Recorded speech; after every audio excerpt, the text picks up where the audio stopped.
അല്ലേ? എന്ന് നമുക്ക് വിശ്വസിക്കാവുന്ന തെളിവുകളുണ്ട് എന്നാണ് ഹാഷ്മി ആവർത്തിക്കുന്നത്. അല്ല, മറിച്ച് അതാണ് പറയുന്നത്. ബിജെപിയുടെ എത്ര കൗൺസിലർമാര് തിരിച്ചു വോട്ട് ചെയ്തു എന്നുള്ള കത്ത് റിപ്പോർട്ടാണ് ബിജെപിയുടെ പോയിരിക്കുന്നത് അറിയോ? ബിജെപിയുടെ പ്രസിഡന്റ് ഒരു കത്ത് എഴുതിയിട്ടുണ്ട്. ബിജെപിയുടെ ദേശീയ നേതൃത്വത്തിന് എടുത്തു വായിച്ചു. അപ്പൊ കാര്യങ്ങളൊന്നുമല്ലോ. എന്നെ കൊണ്ട് കൂടുതൽ ചെയ്യിപ്പിച്ചത് തോട്ടം പിള്ളേരാണെങ്കിലും ഇപ്പൊ തിരിച്ചിപ്പിച്ചതിന്റെ ശിഷ്യൻ അഗ്നിയായി. നോക്കണം, സ്വന്തം പാളയത്തിൽ നിന്ന് ആരൊക്കെ മറിച്ചു കുത്തിന്ന്. അത് രാഹുൽ മിടുക്കല്ലേ? ഇനിയിപ്പോ മിടുക്കായി മാറി. ഇത്രയും നേരം രാഷ്ട്രീയ വിജയം. മതി. താങ്കളുടെ നിലപാടിലെ വൈരുദ്ധ്യം ജനങ്ങൾക്ക് മനസ്സിലായി. അധികാരത്തിലിരിക്കുന്ന CPM. ഞാൻ വന്നത് കോൺഗ്രസിലേക്കായത്. കോൺഗ്രസ് ഒരു മിനിറ്റ്. അദ്ദേഹത്തിന്റെ നിലപാട് ഒരു മിനിറ്റ്. IAS ഒന്നും ഉണ്ടായിട്ട് കാര്യമില്ല. അല്ല, താങ്കൾ അങ്ങനെ പറയേണ്ട ആവശ്യമില്ല ഇവിടെ.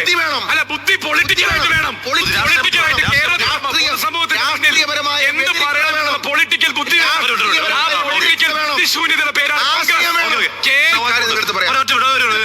കാർത്തിക അവലോകനമൊന്നും വേണ്ട. പാലക്കാട് സീറ്റ് കിട്ടിയില്ല, ചാടി. ഇവിടെ പണിയൊന്നും ഉണ്ടാവും. അപ്പൊ ഇയാളുടെ ബാക്കി പ്രാവശ്യം മത്സരിക്കുന്നില്ലേ? അതല്ല, പിന്നെ മാമച്ചന്റെ സ്വഭാവത്തിനെ അവന്റെ വീട്ടിൽ നിന്ന് പോലും ഒരു വോട്ട് കിട്ടില്ല. ഷഫീറിന്റെ സ്വഭാവമായിരിക്കും എന്റെ സ്വഭാവം. ഷഫീർ നിന്നിടത്തേ നിന്നിട്ടുള്ളൂ. നോക്കാം ഷഫീറെ, നിന്നിട്ടുണ്ട്. താങ്കളിൽ രാഷ്ട്രീയ മര്യാദ ഉണ്ടാകുമ്പോ എന്താണ് സംഭവിക്കുന്നത്? എന്റെയും അന്തസ് കാണിക്കും, ഒരു മാറ്റി മാറില്ല. താങ്കളോട് ഞാൻ പറഞ്ഞ എന്താണെന്ന് എന്റെയും രാഷ്ട്രീയ നിലപാടുകൾ രാഷ്ട്രീയമായിട്ട് അന്തസ് വേണം. ഇലക്ഷൻ ഒന്ന് ജയിച്ചു കഴിയുമ്പോ കിട്ടുന്ന ഒരു സാധനമാണ് ഇതുപോലെ ചുമപ്പ് കറങ്ങുന്ന ലൈറ്റ് ഒക്കെ കൊണ്ടുവരാൻ. അതിന് ജയിക്കണ്ടേ? കഴിക്കണോ ജോസേ? ഇനിഷ്യല് BRM എന്നാണ് അദ്ദേഹം പറയുന്നത്. എന്താ മനസ്സിലാവുന്നുണ്ടോ? BRM എന്നാണ്. എന്നെ അവഗണിച്ചാൽ വോട്ട് ഇങ്ങനെ ആദ്യം കുടഞ്ഞിട്ട് കൊടോർത്തന്നെ അങ്ങോട്ട് ഓടി വരാൻ. ഇപ്പൊ ഇവിടുത്തെ പ്രശ്നം അതൊന്നും അല്ലല്ലോ. ജോസ് എങ്ങനെ മറിഞ്ഞു? എന്ന് ചിത്രീകരിക്കുന്നുണ്ട്. അപ്പൊ അതൊക്കെ പറയുന്നതോ ഏത് സാറിനാണ് യഥാർത്ഥ സാരിൻ? ആ സാറിനാണോ ഈ സാറിനാണോ? അല്ല, ഈ ചോദ്യം സന്ദീപ് ആർക്കും കൂടി വേണ്ടി അവിടെ റിസർവ് ചെയ്ത് വെക്കണം. ഞാൻ മറുപടിയും പറയുകയാണ്.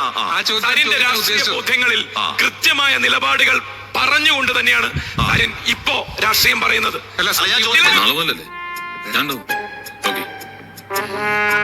ആരാ ജോസേ?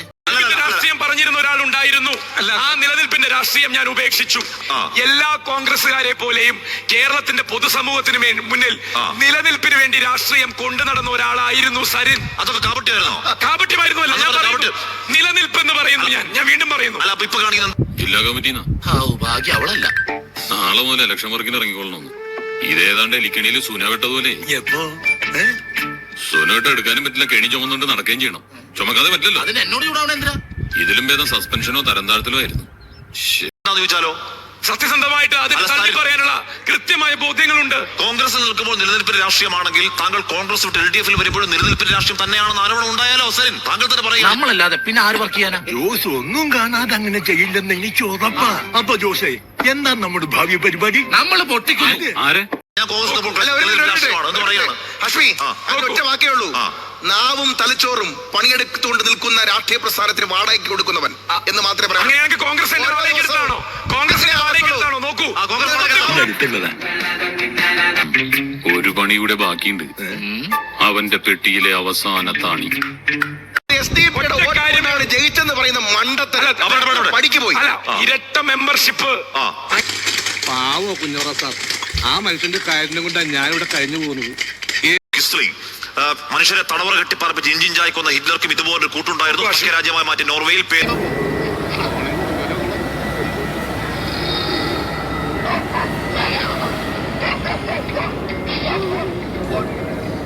അവരെന്താ പറഞ്ഞത്?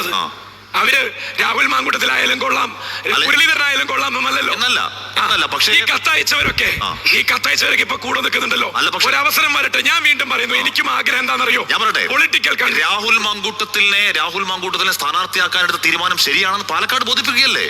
അല്ല, ആ എന്ന് പറയുന്ന 3 പേരുകള് ചെയ്തുകൊണ്ടിരിക്കുന്നതും ചെയ്തതും ഇനി ചെയ്യാൻ പോകുന്നതുമായ കോൺഗ്രസിന്റെ രാഷ്ട്രീയത്തിന്റെ കാര്യങ്ങൾ, ഇനി ആഭ്യന്തര കാര്യങ്ങൾ എന്നെ സംബന്ധിച്ചിടത്തോളം വിഷയമല്ല.